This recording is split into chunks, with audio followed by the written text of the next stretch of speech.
Assalamualaikum, saya Rizal dari Institut Kajian Etnik UKM. Dia mana? Kita UKM. Kita, okey, kita. Saya ada dua soalan, saya cuba pendekkan. Kalau terpanjang minta maaf Ustaz. Nombor satu, kalau dalam konteks kesatuan ummah, cabaran dan harapannya, kalau kita berbicara tadi untuk menyatukan orang mazhab-mazhab yang ada dalam Islam sebagainya, bagaimana kalau kita nak menyatukan aliran-aliran lain di dalam Islam seperti Syiah, Wahabi dan sebagainya bersatu bersama kami dalam konteks Islam?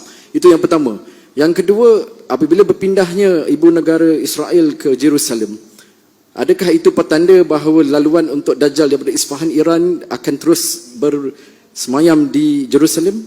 Pandangan Ustaz. Terima kasih Ustaz. Terima kasih Dok. Dulu ada satu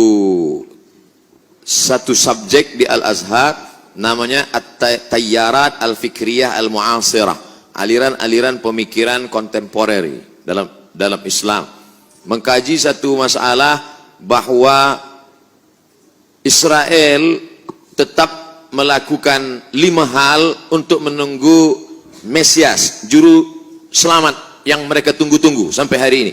Karena menurut mereka juru selamat itu belum turun sampai hari ini. Yang pertama, semua Yahudi mesti kembali ke bumi yang dijanjikan Tuhan. Al-Ardul Mau'ud, tanah yang dijanjikan Tuhan. Itu syarat pertama. Maka pada tahun 1946 mereka pun beramai-ramai pindah. Hari ini 5 juta penduduk Israel sudah kembali. Yang dari Maghribi, yang dari Rusia, yang dari Europe kembali. Dengan syarat ibu, sebab mereka melihat nasab ini dari puak ibu. Yang kedua, mereka dulu pernah dihancurkan pada masa Kaisar Nebukadnezar yang menghancurkan Temple of Solomon. Maka mereka mesti membalaskan sakit hati terhadap Nebukadnezar. Kampung Nebukadnezar adalah Babel, Babilonia adalah Irak sekarang. Oleh sebab itu Irak mesti dihancurkan. Itulah makanya serangan kepada Irak ini terus bertubi-tubi hingga hari ini. Yang ketiga, bahwa bumi Palestina mesti hijau. Sebab syaratnya Mesias itu mau turun ke bawah kalau dia hijau. Agak-agaknya Mesias itu dari atas langit dia tengok, dah hijau atau belum? Bila hijau aku baru turun. Apa yang hijau itu? Itulah dia pohon gharqad, syajaratul gharqad. Dan itu ada disebut Nabi SAW. Apa kata Nabi SAW? Nanti batu pun akan berbicara. Ketika bersembunyi mereka pada perang besar di akhir zaman itu di belakang batu, batu akan berbicara. Ya Abdullah, hadza Yahudi khalfi faqtulhu. Wahai hamba Allah, ini di belakangku ada Yahudi, bunuhlah dia. Kecuali satu, kata Nabi. Apa itu? Syajaratul gharqad. Subhanallah, Masya Allah. Bila kita sampai nanti, saya sampai ke satu kota yang dibelah menjadi 2, sebelah punya Mesir, sebelah lagi diambil oleh Israel. Saya tengok dengan mata kepala saya sendiri pohon-pohon gharqad mereka tanam menghijau seperti pokok pines. Lalu kemudian yang kelima, bahwa mereka mesti menguasai yang pernah dikuasai oleh Sulaiman dulu. Maka itu disebut dengan Great Israelian, Israel Raya, Israel besar. Mana batasnya? Dari 2 sungai, dari sungai Nil di Afrika hingga ke sungai Efrat di Irak. Maka batas negara mereka itu adalah 2 sungai. Maka dalam bendera dia dibuat ada bintang David, lalu segi 6, lalu di atasnya ada garis warna biru, di bawah ada biru. Yang di atas biru itu sungai Nil, yang di bawah biru itu adalah sungai Efrat. Maknanya kerajaan mereka dari Nil hingga ke Efrat.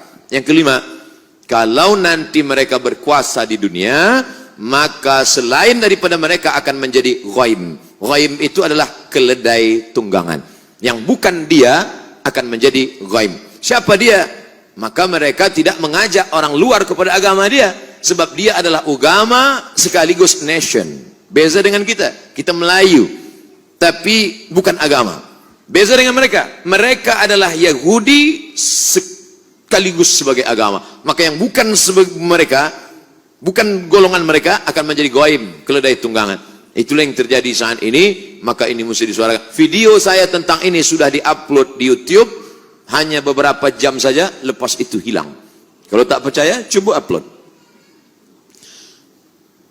Mungkinkah Sunni dan Syiah bersatu? Yang menjawab ini Syekh Yusuf Al-Qaradawi. Maka dibuatlah yang disebut dengan At-Taqrib Bainal Madzahib. At-Taqrib, pendekatan. Karena sudah jauh betul. Ini Sunni, ini Syiah. Akhirnya dibuatlah dialog bernama At-Taqrib Bainal Madzahib, mendekatkan mazhab. Tapi itu pada masa Syekhul Azhar Mahmud Saltun. Berlanjutlah kepada Syekh Yusuf Qardawi. Kata Syekh Yusuf Al-Qardawi, akhirnya saya tak sanggup. Kenapa? Mereka mengajak takrib bainal madzahib, tapi sebenarnya mereka sedang melakukan tasyyi'us sunnah, mensyiahkan ahli sunnah. Di mana letak perbezaan kita dengan mereka? 5. Yang pertama, mereka berkata selepas Nabi SAW meninggal, dunia ini dipimpin oleh Sayyidina Ali. Ali meninggal dipimpin oleh Sayyidina Al-Hasan. Hasan meninggal dipimpin oleh Sayyidina Al-Husain. Husain meninggal dipimpin oleh Ali Zainal Abidin. Ali Zainal Abidin meninggal dipimpin oleh Muhammad Al-Baqir. Muhammad Al-Baqir meninggal dipimpin oleh Ja'far Shadiq. Ja'far Shadiq meninggal oleh Musa Al-Kazim. Musa Al-Kazim meninggal oleh, terus sampai ke bawah, imam yang 12. Imam yang ke-12 sedang bersembunyi sekarang, belum keluar. Sementara imam 12 ini belum keluar, dunia dipimpin oleh wilayatul faqih yang sekarang dipimpin oleh Khamenei. Siapa yang tidak mengakui ini maka kafir. Itulah yang menyebabkan dia keluar daripada Ahlussunnah, karena Ahlussunnah tidak boleh takfir, mengkafirkan orang, sedangkan dia mengkafirkan kita. 2. Selepas Nabi SAW meninggal dunia, maka ada wasiat kepada Sayyidina Ali. Maka orang yang mengambil wasiat, membatalkan wasiat itu berarti kafir. Abu Bakar dan Umar kafir. Makanya ada doa laknat sonamai Quraisy. Selepas sholat subuh mereka laknat, Allahumma la'an sonamai Quraisy. Siapa yang dimaksud dengan sonamai Quraisy? Abu Bakar Siddiq dan Umar Ibnul Khattab. Wa ma Muhammadun illa rasul. Muhammad itu seorang Rasul SAW. Qad khalas min qablihi rusul. Sebelum-sebelumnya Rasul sudah meninggal. Afa immata, kalau dia mati meninggal dunia, au qutila, atau dia dibunuh. Apa kata mereka dalam tafsirnya? Qutila, Muhammad SAW mati dibunuh. Siapa yang membunuhnya? Sammahuma, sammahu. Ada 2 orang perempuan yang sudah meracunnya. Sejahat-jahat perempuan adalah mereka berdua, sejahat-jahat lelaki adalah bapaknya. Siapakah 2 perempuan itu? Aisyah paling jahat, bapak Aisyah Abu Bakar. Hafsah paling jahat, bapak Hafsah adalah Umar. Sejahat-jahat perempuan Aisyah dan Hafsah, sejahat-jahat lelaki Abu Bakar dan Umar. 3. Sahabat Nabi yang beriman hanya Muaz, hanya Abu Dzar Al-Ghifari, Salman Al-Farisi, Miqdad bin Aswad. Selain daripada itu, sahabat itu kafir murtad. Sedangkan kita Ahlussunnah berkata as-sahabah udul. Abu Bakar Siddiq radhiyallahu an, Umar bin Khattab radhiyallahu an, Ali bin Abi Thalib radhiyallahu an. Sedangkan mereka mengatakan la'natullah alaih. Yang keempat, mereka berkata bahwa ada namanya taqiyah. Kalau kebetulan yang hadir ini ramai adalah Ahlussunnah wal Jamaah, maka ketika dia ditanya, engkau Syiah apa Sunnah? Dia akan berkata, ana Sunni. Sebab yang banyak ini Sunnah. Tapi kalau yang di sini yang datang adalah Syiah, ditanya, awak Sunni apa Syi'i? Ana Syi'i. Ini namanya taqiyah.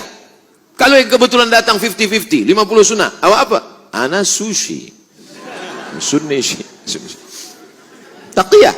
Dalam Islam tak ada taqiyah. Sedangkan mereka mengatakan at-taqiyah minad din. Taqiyah ini minad din. Siapa yang tidak bertaqiyah maka dia tidak beragama. Tidak beragama Syiah maksudnya. Yang kelima, mereka memahamkan ada akidah mereka disebut dengan mut'ah. Hari ini mut'ah luar biasa. Berapa banyak orang terkena penyakit. Seorang doktor medikal di Bandung, dia buat dalam buku, dia tulis buku itu. Dia bercerita bagaimana seorang perempuan yang memakai niqab, memakai cadar datang, tapi dia terkejut kenapa terkena, maaf, penyakit sipilis. Kenapa terkena sipilis? Rupanya ikut jamaah. Terlalu banyak guna Van Rijk kena virus. Oleh sebab itu maka kita tidak mungkin bertemu.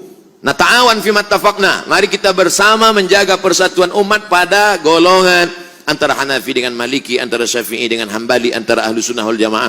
Tapi kalau sudah kepada Ahlul Bid'ah, maka dalam hal ini mesti, alhamdulillah, Malaysia merupakan kerajaan yang tegas dalam bidang ini. Saya amat sangat bersyukur kepada Allah, kerana dalam tazkirah saya mengambil fatwa. Saya ambil fatwa dari Selangor, saya ambil dari fatwa Mufti Johor, saya ambil. Bila umat bertanya, ini bukan fatwa Abdul Somad, ini fatwa dari bumi Melayu. Kenapa? Karena umat ini akan dijaga oleh ulama. Kalau ulama diam dalam masalah ini, maka habislah umat akan diterkam oleh serigala-serigala. Maka mesti dijaga oleh ulama. Wallahu a'lam bishawab.